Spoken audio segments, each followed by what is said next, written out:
Yaoranai Maeva dans cette 10e review du groupe Goldorak Fan Club. Comment allez-vous les amis? Alors pour cette review du mois d'avril 2023, je vous présenterai cette somptueuse statuette du prince Actarus qui accourt vers nous sur la paume de la main de Goldorak. De plus, la mentonnière de son casque est articulée.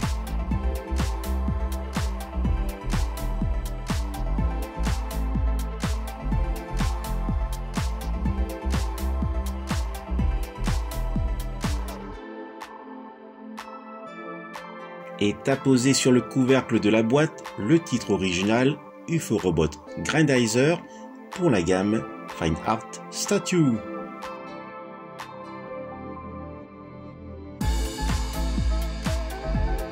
Cette boîte est très grande et de plus sobre, sur laquelle est juste apposée une image de la statuette du prince de Fort Actarus courant sur la paume de la main de Goldorak.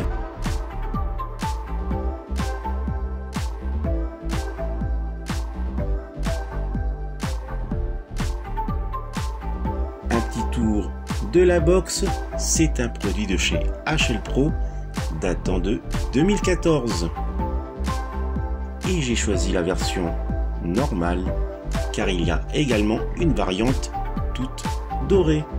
Cette statuette est en résine. C'est le moment de l'unboxing. Le polystyrène est la protection parfaite pour limiter le plus possible toute casse, car on n'est jamais à l'abri d'une quelconque mésaventure lors de l'expédition. Et voici sous le papier de soie la statuette d'Actarus que vous connaissez sous son nom en version originale, Duke Fleed. En premier plan, la main du formidable robot de tous les temps, Goldorak. Un petit zoom sur cette main droite qui fait office de socle. Le rendu du plein job, un bleu métallisé qui déjà fait tout le boulot, une réussite totale, c'est plus que magnifique. Et ici, une petite ouverture pour placer correctement la statuette. Allez, une petite comparaison avec ma main.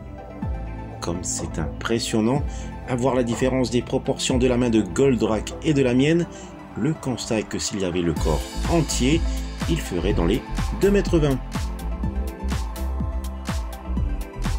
Cette réplique est limitée à 777 exemplaires dans le monde. Une plaque Limited Edition est placée au niveau du poignet. Le dessus de la main présente les 3 canons du Pulvonium. Et pour parfaire l'adhérence et supporter tout choc, 4 clapets pleins en caoutchouc sont collés avec grand intérêt. Voici la mentonnière du casque d'Actarus. La statuette mesure environ 21 cm. Afin de maintenir cette statuette au creux de la main de Goldorak, se trouve sous la semelle de sa botte droite le picot métallique.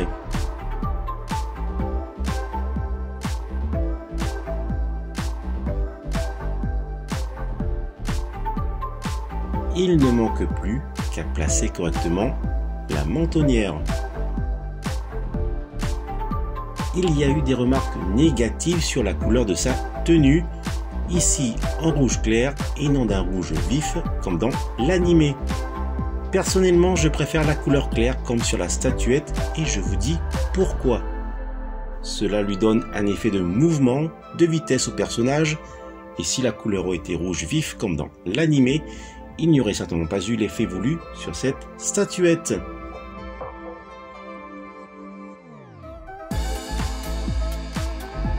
Pour moi, la couleur ici est validée.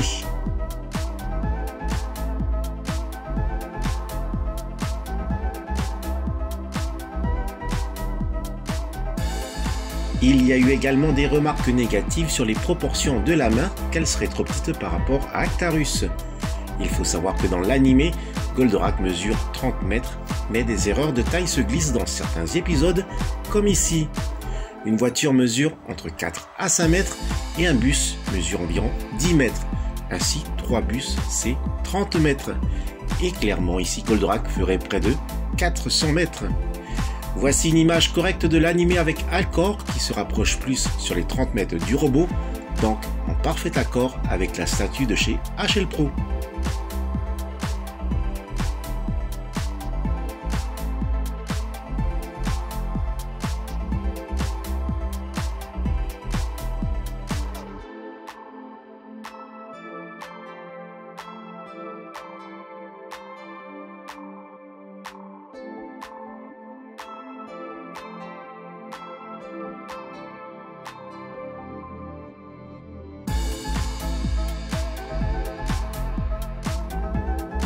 Une petite comparaison avec la figurine de chez Abysteel.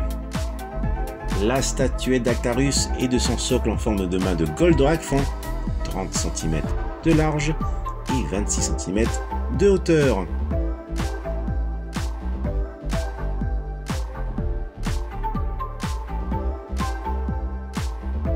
Voilà les amis, se termine cette 10e review par Goldorak Fan Club.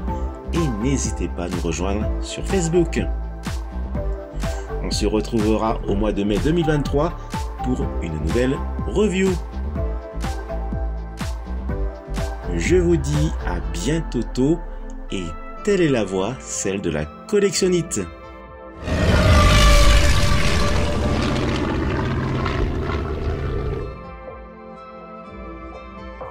Goldorak dans Le Retour.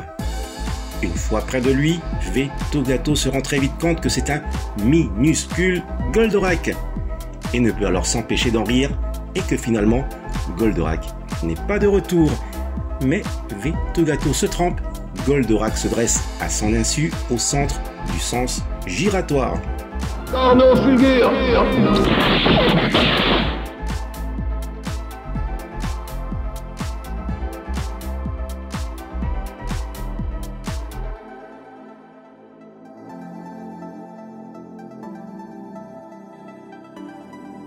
Goldorak est bien de retour et il se trouve dans la ville de Thiers.